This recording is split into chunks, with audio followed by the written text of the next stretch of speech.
त्यानंतर एक महत्त्वाची बातमी राणे यांच्या संदर्भातल्या नारायण राणे यांची उमेदवारी आज जाहीर होणार होती, ती जाहीर झालीच नाही आहे। यावरून वैभव राणे यांनी जोरदार टीकास्त्र डागलेला आहे।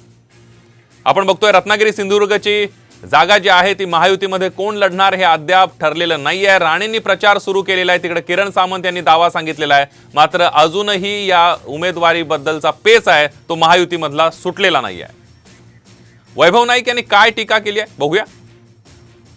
नवनीत राणेंची उमेदवारी भाजपमध्ये काल प्रवेश केला आणि आज उमेदवारी जाहीर झाली असं बघितलं असेल, परंतु राणे गेले 10 दिवस सांगतायत की माझी उमेदवारी उद्या जाहीर होईल, परवा जाहीर होईल। त्याचबरोबर त्यांच्या मिरवणुकीच्या ची तयारीसुद्धा सुरू आहे, त्यांना पण थांबायला आज सांगतायत, उद्या सांगतायत। आणि दुसरीकडे मात्र मेळावे घेऊन आपल्यालाच उमेदवारी असं सांगतायत।